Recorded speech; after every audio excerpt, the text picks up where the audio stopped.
It was a Thursday evening when I took the last delivery of my shift. The workload was a lot since another delivery guy simply stopped picking up calls and stopped showing up to work for a week, so the rest of us were working overtime. The address which we were given led to a house on the outskirts of town, a place so secluded and dilapidated it seemed to devour the dying light. My name is Jake, and this was the night my understanding of reality was shattered. The order was strange from the start. One large pizza, no specific toppings, pay in cash upon delivery, and the note added, leave on the dining table. Curious. No, okay, leave on dining table was crazy. Like, the rest of this shit normal, cause like, I swear the rest of that shit normal. That ain't too bad. But leave on the dining table is crazy. Nobody should feel comfortable letting a pizza delivery man in their house.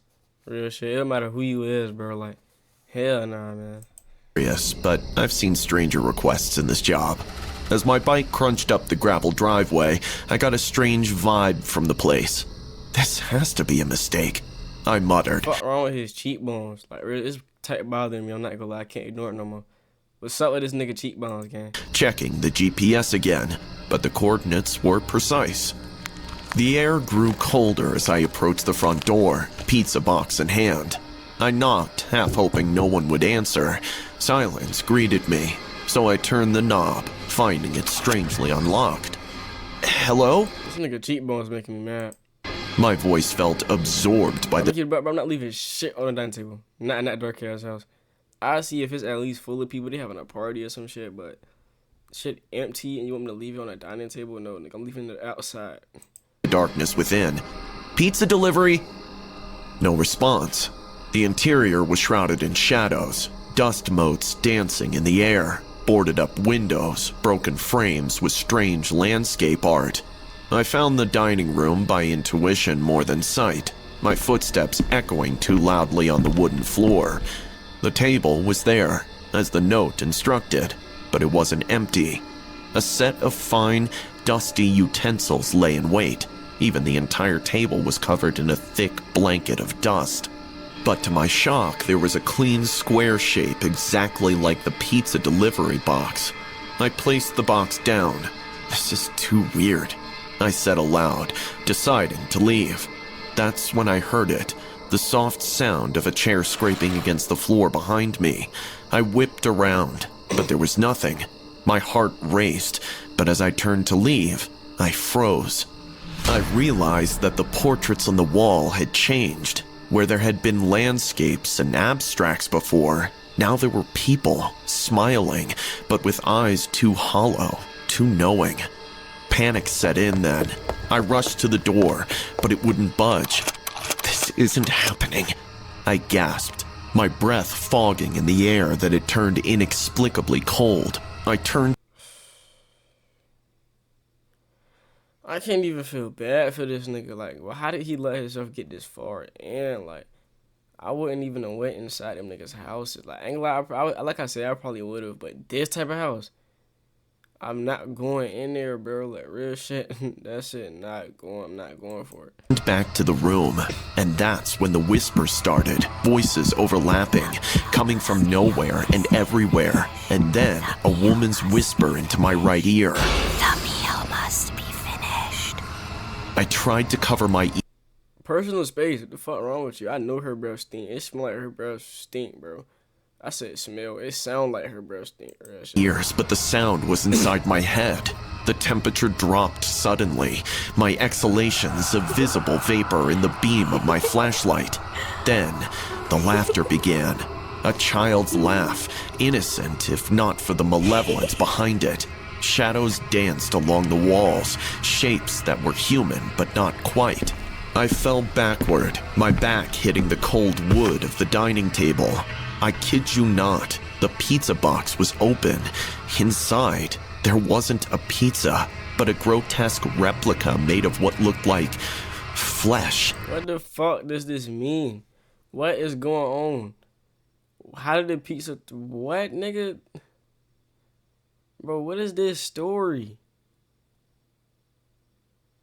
How did this nigga end up surviving this shit? Somebody lying.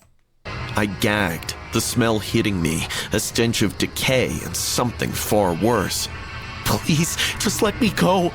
I found myself begging, to whom or what, I didn't know. The woman... Lie, bro. Like, he need to find the window and just run full speed at the window, shoulder first. That's the only option I can give, bro. That's the best option I can give him, bro. Just find the window and run full speed into that shit. Maybe kick it. You know what I'm saying? Maybe run into that shit foot first.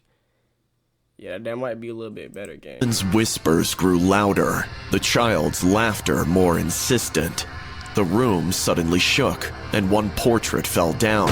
An old man with no eyes, a tall woman with no eyes, and a little girl, no eyes. The temperature suddenly normalized, the shadows receded, and the laughter faded into the ether. I was alone, or so I thought, until I turned to see a figure standing at the threshold of the dining room. A child, no older than 7, her eyes empty voids. That's a big-ass 7-year-old. That 7-year-old big as shit. She taller than me, I'm not gonna lie. The dim light. Are you going to join us for dinner? She asked, her voice a chilling mix of innocence and something darker. I couldn't speak, couldn't move. The girl's eyes, voids that seemed to pull at my soul, held me captive. I can't. I have to leave. But you're our guest. She said, tilting her head in a 360 and revealing the same face on what should have been the back of her head. And the meal isn't finished yet. As she spoke, the air... I'm gonna say this, bro. Like, say people really is, like, people can do that. Like, it's normal for people to do that. Why the fuck would you want to talk to me upside down? Why would you want to do that? What make you want to do that, dumbass? This nigga neck skinny as fuck. Around us grew thick, oppressive, as if her words were woven from the very darkness that filled the house. I mustered all the courage I could find. I don't belong here, I declared, though my voice betrayed my terror. The girl simply smiled, a gesture devoid of warmth. Nobody does until they do. She replied. Nah, I didn't know that. Just told us something new. Definitely did not know that shit. Cryptically, before fading into the shadows, leaving me in trembling solitude. My heart pounded You against learn something new every day. my ribcage as I scanned the room for any sign of escape. The portraits on the walls now appeared to watch me, their eyes following my every move with silent accusation. I couldn't shake the feeling of being manipulated. Scared, I hurled myself at the window, but instead of it shattering, it was... Bro, finally, bro. This nigga can, bro. I just be like, I'm a genius, bro. Like, I'm a real genius, bro. But I would have been did that shit, though. But we got the same mindset. We both was thinking alike, bro. To just, well, it's the way it sound like that shit didn't work anyway. Maybe he just too skinny. I don't give a fuck, though. Going in that bitch. It was like I had jumped at a wall, hurting my shoulder. Panic clawed at my throat as I realized that I was a rat in a trap, a plaything for forces beyond my understanding. That's when the house began to truly reveal its horrors. The floor beneath me started vibrating. The loud shrieking of a woman suddenly echoed everywhere around the house. And behind the child, I finally saw a dark figure, a fat man in a... Hell no.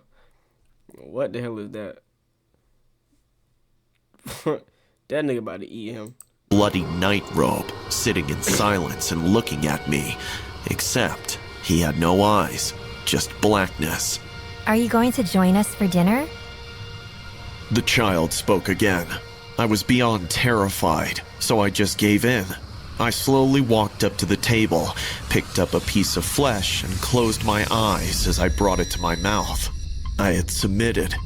I took the bite and suddenly felt a familiar taste of bread. I opened my eyes to find myself back in an empty, dusty, dilapidated room. The strange eyeless spirits were gone. The shrieking of a woman was gone. And I just found myself eating a slice of pizza, which had been ordered, surrounded by total silence. I could just see my own reflection in the mirror, with tears flowing down my eyes. In the midst of all of this, a new sound pierced the air. A phone ringing, its tone discordant. You should probably try to leave again instead of just like sitting there and shit. Like it's another chance for you to leave. Jarring. My phone. With hands trembling so violently I could barely grasp it. I answered. Hello? Jake, it's me, came the reply, a voice I recognized as my manager's from the pizza place. What's taking so long? You've been out for 2 hours. Hours? It couldn't be. It felt like only minutes had passed since I'd entered the house. I'm trapped, I gasped. Please, you have to help me. The house on... But the address, clear in my mind moments before, now eluded me. The house on... I couldn't remember it, and started crying. Jake, calm down. What house? You're not making any sense. I glanced around, desperate for something to anchor me to reality. That's when I noticed it. The pizza box, lying open on the table, but the entire pizza was gone. Eaten. Jake, listen to me. Why is it showing an order from you in the system? What? An order placed by you from your number. I couldn't believe it. I switched to the pizza app immediately and saw the details for this order. I dropped the phone in shock, my mind reeling, as I realized that the order was placed under my name. I quickly picked up the phone and turned around to see the door wide open. I ran from that house like my life depended on it. I finally got in touch with the other delivery guy who had stopped coming and learned that he had ended up at the house exactly like me, and he experienced a similar haunting, which all died down when he finally took a bite out of the pizza which he was delivering. The pizza place quickly updated the systems to not take orders from that address, and no delivery guy ever went to that house again. The evening air was brisk, carrying the sound of laughter and music from our sorority house. It was supposed to be a night of freedom, of celebration, but as the events unfolded, it morphed into a saga of terror that would forever haunt my memories. It started with a joke, a cruel, thoughtless prank we played on the pizza delivery guy. We'd seen him before, his awkward shuffles and the way he struggled to meet anyone's gaze. His name was Eric, a fact we knew because someone had dared to ask once, hoping to coax a smile from him. That night, under the influence of a few Jaeger bombs, some bong hits, and the heady thrill of our sisterhood, we decided to take it further. I, being the newest member of our sorority, was pushed into pretending to flirt with him, luring him into believing there was a party invitation with his name on it, while we secretly ran an Insta Live for the followers of our sorority page. Hey there. I spoke seductively. We've been waiting for you. The party doesn't start until you walk in. Here's your pizzas. He managed to speak as I leaned closer to his face, like I was about to kiss him, and held on while my sisters laughed their hearts out. That shit ain't even funny, bro. Like, Birdie ass scared.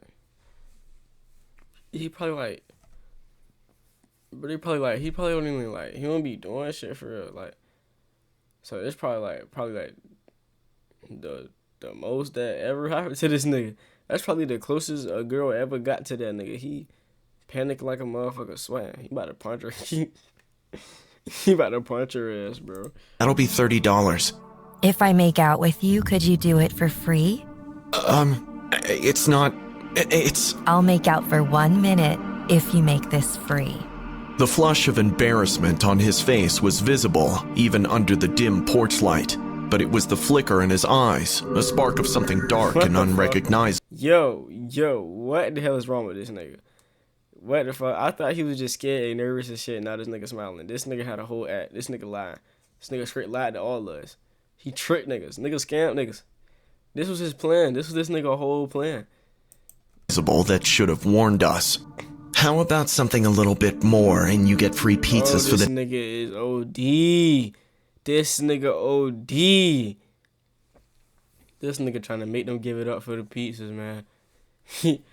This nigga really trying to make them give it up for the. I mean, he shouldn't have kissed them for the pizza either, but like to make them give it up for the pizza, like shouldn't you be scared? Like if they finna do that for pizza, like you should probably like triple wrap. You know what I'm saying? The next 3 parties. I was shook a bit as his shy nerd free pizzas for the next 3 parties. How about something a little bit more and you get free pizzas for the next 3 parties? I was shook a bit as his shy, nerdy demeanor suddenly gave way to a confident, creepy one. My friend leaned into my ear to tell me that over 3,000 people had joined our live. We had to push it further. What do you mean by a little bit more? Well, we are all adults here, you know? Free pizzas for 3 parties? Yes. How about 5? 3. Make it 5 and I'll go further. 3. Make it 5 and my gorgeous friend will join. 3. Make it 5 and... Stop! This nigga about to punch. I told y'all he was gonna punch her. I told y'all he was gonna punch her, bro. I told y'all. He yelled before...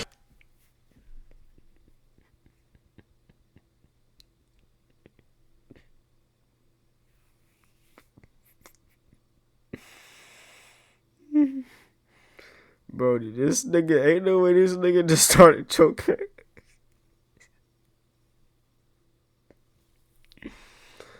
What the fuck, bro? There's no way that this nigga just started choking her because she wanted free pizza for 5 more parties. He could have easily just kept saying no. He could have just gave them the pizzas and left, to be honest. This nigga tripping. This nigga just started strangling her, bro. He really could have left with the pizzas and told them they didn't. Like, you know what I'm saying? He could, yeah. Taking his free hand and choking me while staring into my eyes with his red mad ones. You don't talk to me like that! Bro, she ain't like, bro. Brody tripping. She didn't even do, bro. I can't say she didn't do nothing because she did try to seduce, bro. Yeah, I'm on his side. She was trying to seduce Brody. It was at this point that my sisters intervened and threatened him with the Instagram Live. Surprisingly, he didn't just run away, but retreated while laughing like a maniac, still looking at us all with vengeance in his eyes. We weren't prepared for what was to transpire next. Eric returned sometime later under the guise of night. We were all sloshed at this point when the lights suddenly went off. It wasn't long before we noticed that a lot of girls couldn't find their phones. Panic set in, but it was the silence that followed, a quiet so profound it screamed, that truly unsettled us. And then came the knocking, systematic, deliberate. I encountered him in the living room, where the moonlight cast his shadow across the floor, elongating it. Now this nigga doing too much. He ODing, I'm not gonna lie.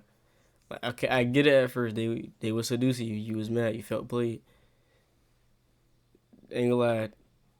Strangling her was type ODing it too, to be honest. Like, he really didn't have to do all that. He overstepped when he strangled her. And this nigga still going further. Into something monstrous.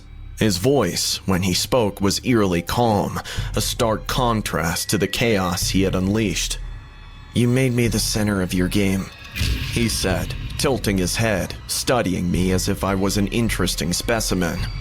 Now, you're the center of mine. Suddenly, there was a loud scream from the basement. I looked for just a second, but in that time, Eric was gone. My bestie, Jennifer, who was laughing the loudest during our prank, was found in the basement, her lips cut from ear to ear, her eyes gouged out and replaced by the pepperoni toppings from a pizza. Before we could even process what it... There's no way this nigga put pepperoni over her ass. This childish ass serial killer, bro. I mean, Brody still is a serial killer, but it's like, what the fuck? Well, he not one yet, but he finna be. It sound like they should have just never tried to seduce Brody ass. Like, they should never did that. I mean, he overdoing it right now, but they still wrong. Transpired, we heard screams from the bathroom on the second floor. Lisa and Marisa, twin sisters, were lying with wet clothes in the bathtub, squeezed together, drowning. Why the fuck do they got pizza in their mouth? This nigga killed them and left them with pizza in their fucking mouth.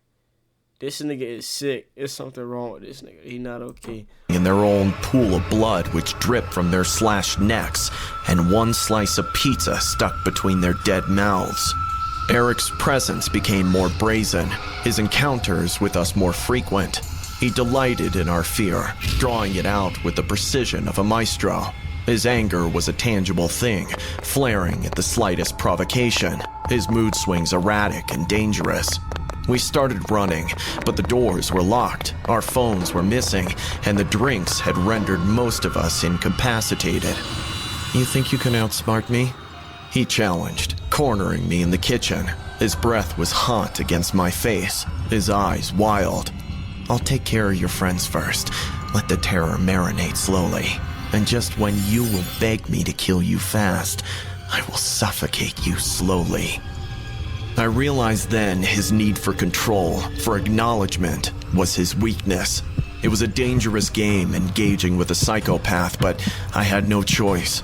I needed to keep him talking, keep him focused on me somehow. Eric, you've already won.